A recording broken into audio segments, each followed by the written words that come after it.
Good morning, everybody. I wanted to start a little bit early today because I'm really excited. We got a great guest today. Lamar Sheeran will be coming up with Primetime Mobile detailing a little bit later.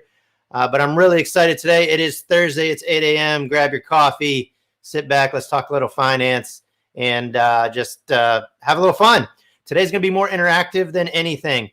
So I really want to see your comments and what you've got going on. So we're going to do a little fact and fiction as well as we go, and I'm going to read your comments, see what's going on. Good morning, everybody. Good morning. Again, Noble with Bryan here at 8 a.m. But today, I really just want to cut through the noise of what's going on in the world and just talk about just some basic facts and understanding. And we're going to start off by asking you a few questions. So I want to hear how smart or how educated you are. Are you reading your studies? Are you keeping up with the news? First question I've got for everybody today, 60% of working individuals or people currently, and that would be those that may be on hiatus, laid off, or furloughed, have actually calculated their retirement and what their needs are for that. So again, fact or fiction, who's got the answer for me? If you're watching live, I want to see those comments pop in. If you're not watching live, you can still put a comment in, see how well your knowledge is. Answer. Fiction. It's actually only 38% of those working have calculated this. So there's a huge swath of America that hasn't even calculated their retirement or what they're striving for. What side are you on? Are you on that 40%? Or are you on that 60%? If you're on the 60%, get to work today. You got a weekend coming up. You just had a long weekend. So no time like the present to actually start planning. Second question of today. We're going to do men versus women. And the question I have is, women are 3 times more likely to actually leave or quit their job to take care of a family member or a loved one. So again, fact or fiction on that women are actually 3 times more likely than men to leave their paying position to take care of their family. Answer to this, fact. That is a definite fact that women actually are more likely to go and take care of loved ones, which the way I look at this is they result in potentially less savings in the future. So again, if this is something that you know that you would take care of your mother, your father, a loved one, you have to plan a little bit differently and make sure you understand your savings goals if you had to leave the workforce. So again, women are actually 3 times more likely to leave their jobs. Third question I got for you guys today is, again, a man versus woman question. 60% of women are solely responsible for their finances at some point in their life. Again, is that fact or fiction that 60% of women are solely responsible for their finances? Got some answers coming up. That's great, guys. Keep participating. Keep liking. Love to see those comments. Love to see that you're paying attention and actually getting some good information from what I'm sharing. So again, question was 60% of women are solely responsible for their finances. That is actually fiction. 80 to 90% of women become solely responsible for their finances. Reason being, women live longer. Sorry, men. Women tend to live longer, and they then become responsible for a lot of finances if they were doing it together or if the husband or loved one was doing it.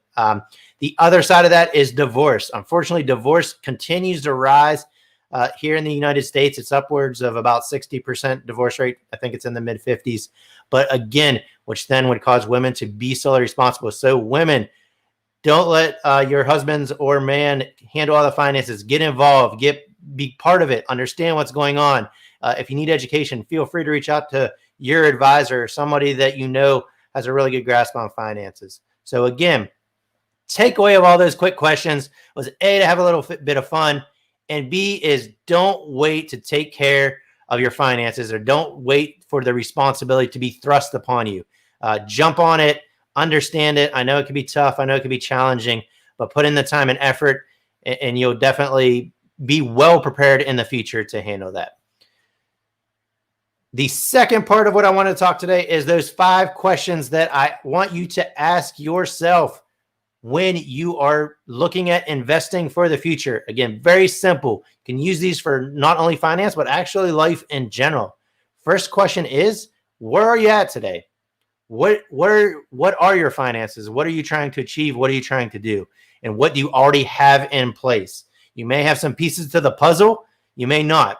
But again, it's very important to know what you have. So gathering that all out, organizing it, getting prepared, and understanding where all your chess pieces are at.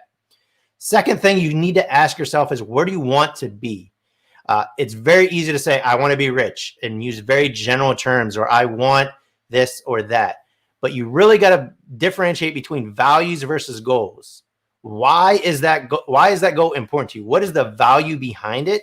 And understanding what things are more important that you're trying to achieve versus others. So you may want a new car, but it may be more important to retire early to you. That is a value, or vice versa. You may not mind working because you want new shiny objects in your life to enjoy and have fun with. Again, everybody's different, but you got to understand, where does it fall on your spectrum of values and what is the most important, and so on.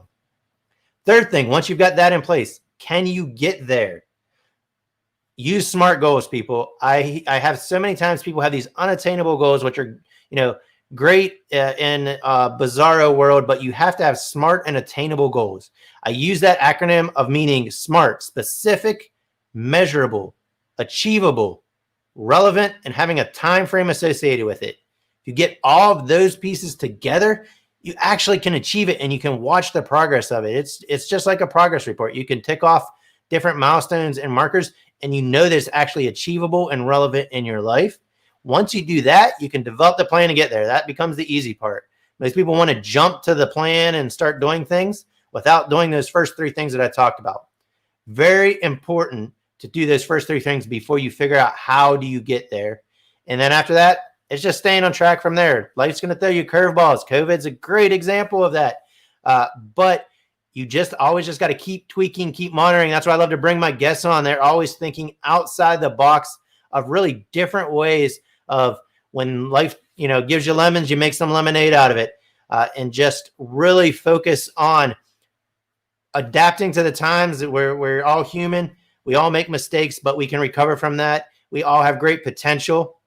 And with that being said, I'm actually going to bring Lamar on now to just talk about his journey a little bit.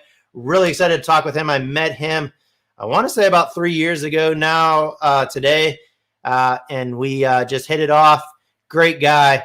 I'm really inspired by his story of some leaps and bounds he made, of just taking chances and making the plunge and become really successful. So without further ado, Lamar, how you doing today, my man?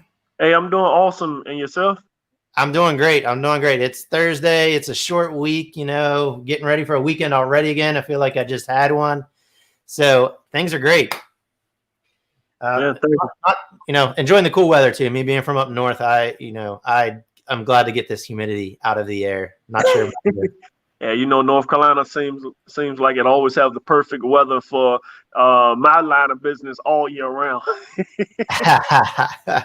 So I really first want to just, before we really dive into your world, tell my audience just a little bit about yourself, what you do, where you came from. Just give us a little taste of what's going on in your world.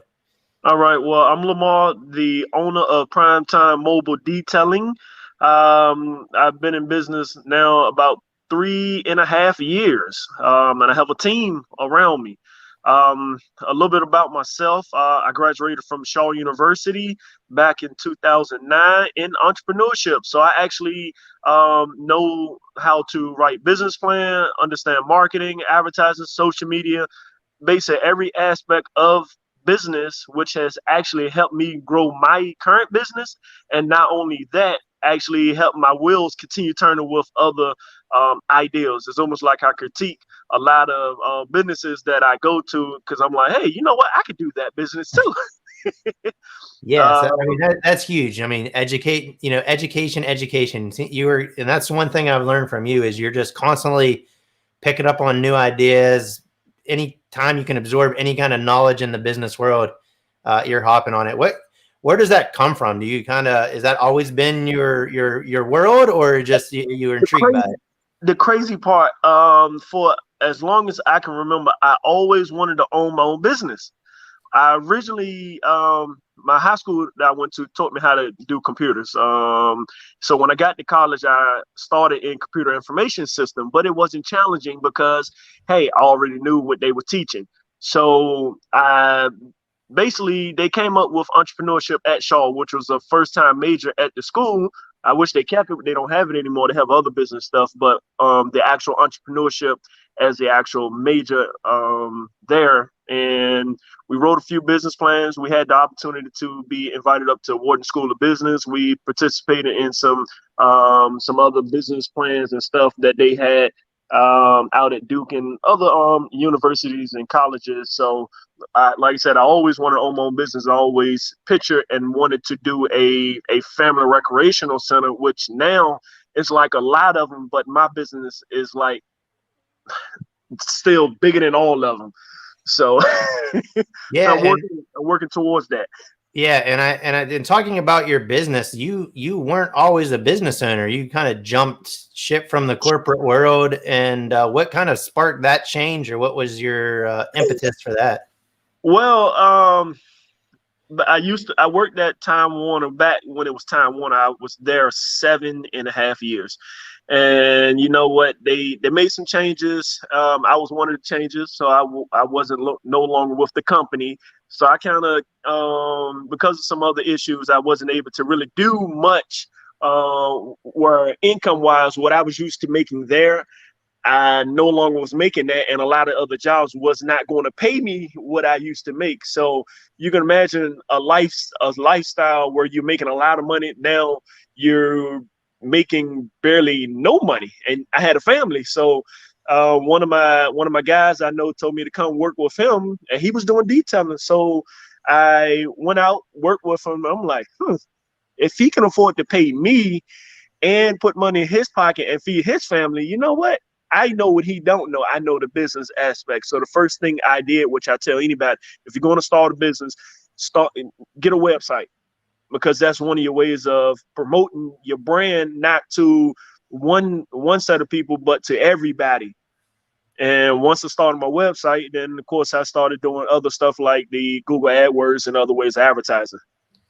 So, you kind of hit on something as well. I think that is, especially in this environment, is you were put in a position where you went from income to no income. Right. And Very fast. and I stress that enough of how did you kind of get through the fear and the panic and kind of take, like I said, you went forward. You didn't kind of get stuck in that shell of what to do.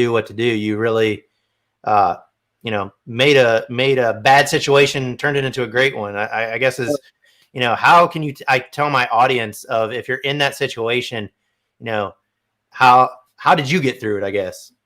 Well, the main thing is you gotta have a drive. Because every day, I put it like this: there are tons of mobile detailers out there, and one of the things that sets me and my company aside from everybody else is my drive. My drive is always to stay ahead of my competition. You're only as good as your competition, so you have to always look at your competition, see what they're doing, and try to stay a step in front of them, on top of your own business and on top of them. So when I started my business, I looked at one of my competitors that was out in Durham, which is kind of funny because I applied to work with them. They didn't hire me. Now I'm actually one of their competitors, which is funny. And when I first started business, you was actually one of my newer first time customers, and I was working out of the back of my SUV. And now you think about it, I have 4 actual trucks, and I mean that's actually my weakness of my company is it's just not enough of us for the amount of customers that we actually do. Because I mean, me alone, I did over 500 customers last year alone. Well, I mean, the year before that, and now I have more employees. And it's like everybody is doing about 500 customers in a year. So, I mean, when you're talking about a 3-year business that have already have hit some tremendous numbers, I could have been doing that for that company that's out in Durham, but hey, now I'm a competitor. Yeah. And I think it's an attestation to the work you do. You do great work. It's quality. And, like I said, we met 3 years ago and had a kicked it off. And like I said, you did amazing work for me. So Right. I've enjoyed watching you grow, and from, like you said, And that was out of the back of my SUV when you from the first back of met your me. SUV to hiring people and starting to take over the Raleigh Durham area. Yeah. So, you definitely said you kind of have this business background as well as just a drive for business in general. I guess what do finances mean to you, or how, somebody that's maybe not interested in them, Right. how do you, how did it become important in your life? And was there any change? Was there a time when it wasn't that important? Or, did you look at finances differently maybe in the past versus now? Well, one of the main things when I look at like the background of my family, so I like to step aside and say, hey, I actually, I completed college, I started a business, and I stay on top of, like one of the things you did when I very first met you kept me in your emailing list, so I always had an idea and a knack for stuff. So I always have something in the back of my mind, but sometimes I need a little push. I remember when I started at Time Warner, one of my friends, he always told me, he was like, man, one of the most important things you can do is invest in a 401. During that time, I didn't fully understand it. But if another brother like myself recommends something, I'm gonna listen. And then I'm gonna seek advice from others, and which I happen to have been on your email list. I always read what you sent, even though I might have didn't respond for the first 2 years. I continue reading it every time you sent it, and you didn't say nothing. You just add me on a natural email list that you sent to everybody. But like I said, finances have always been one of the things, because I end up staying with my grandparents for a while, and my grandpa always told me that no matter what, you got to work for what you want. So even though he would give me whatever I asked for, he would make me go, hey, clean the house, clean the porch, clean the gutter. So it always helps instill in me to always continue working and striding for something. And that's one of the things that I'm trying to instill in even my own daughters and stuff is, what, I'll give you the money, but hey, clean those dishes. Yeah, So I think those are definitely, you're hitting on all the strings of, keep educating yourself, keep growing, keep learning any opportunity you can, as well as take responsibility and have that drive and ethic. And, not everything's going to be handed to you. It might at times, but you've got to make your own opportunities, what you did, and work hard at it, and it will pay tenfold on the back end once you get things going. Right. So, before we wrap up today, I kind of, I want to dive a little bit more into just your vision of the future. We've talked about business ideas and thoughts you've had, and without giving away what your thoughts or ideas are, if somebody has a vision of, I really want to take this leap, or I want to jump into something, what is your advice to them of taking that first step of, maybe getting over the fear, or or just what to do? I think it's very challenging for people, especially in these times, of making complete changes in their life of what they're used to doing. Right. What advice can you offer to those people? Well, the first advice is don't wait, because they always say, hey, I'm gonna wait until the time get better. I'm gonna wait till I have more money. I'm gonna wait. The more you wait, time will continue to pass by. You will always continue being in the same situation. And one of the most important things, no matter what business idea that you have, you got to put forth the effort. You got to put your foot out there. Even if you only got $10 in your pocket, you can take that $10 and invest it in something that will help produce even $1 back as a profit, compared to if you don't and you keep it in your pocket. So any person that has a business, the first thing I recommend is try to start with getting your website. Websites are very cheap, and most of them are really plug and play. Because when I built my first website, I had no idea how to do a website. I literally just started. I used one of the major platforms that's out, and the only thing I did was just click, drag, and post it live. So it's really almost like saying ABC. It's that easy to do some of the platforms, and like I said, that's how I end up starting it. So any person that's starting a business, if you're trying to advertise something, you're trying to get it out there to everybody, you got to be able to have a platform for people to know who you are, because nobody knows who Lamar is, but people know who Primetime is. So, and like I said, Primetime, if literally, I always tell people, if you want to know how well we do, Google our business name. You'll see our reviews, and you'll see that we're on a lot of different networks, a lot of different platforms, and we have a lot of great partnerships. And one of the biggest things is you got to do your research on your product, your competitors, and like I said, get a website in it using the free platform. It's a lot of free platforms that's out there that will help you grow your business. You just have to Google it. Literally, it's a lot of things you can think about towards any business. You can Google it and put certain words in front of it, and it will help you understand, because everything is literally is a touch of a button. The beauty of life today. Where was that at when we were growing up? Where you can, if you don't know how to do something, you just type it in. How do I? And there's a wealth of knowledge that you don't have to check out of a library. Right. And that's one of the next things I'm actually in the process of doing. I'm actually in the process of starting 2 more businesses. One is actually helping others with growing their business, whether it's advertising, social media. We actually have a commercial that's on TV, that's been on TV for about the past 6 months. But like I say, if you're looking to help grow your business, you can always reach out to me. A lot of stuff I would tell you, because not only I don't mind telling you or sharing any piece of knowledge with anyone. I always tell people, all you got to do is just ask. You'd be surprised how much people are willing to help you or give you direction if you just don't ask. Exactly. The worst they could say is no, right? We learned it when we were kids. Yeah. The worst they could say is no. And you ask somebody else. Yeah. So yeah, I think, that's great, Lamar. And I'm really happy that you were able to come on today. I just wanted to, like I said, show that, especially in these times of COVID and people losing jobs, and, you're really an example of somebody that was, in a situation where you may not have been the happiest and working for a company and things changed for you. But you took that and you took your, passion for just educating yourself and doing things and supporting your family and turned it into amazing things, man. So I'm happy that I met you, happy that we became friends. And I'm so glad that you came on the show today. I want to kind of wrap it up though, with you just kind of throwing out there, if anybody wants to reach out to you, or has questions for you, what's the best way to get a hold of you, or anything you want to share with my audience before we wrap it up?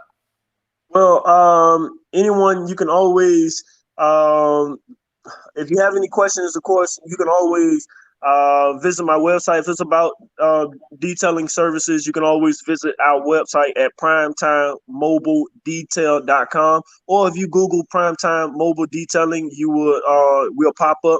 Or if you have any questions, of course, my business number is 919-436-0143. Once again, that's 919-436-0143.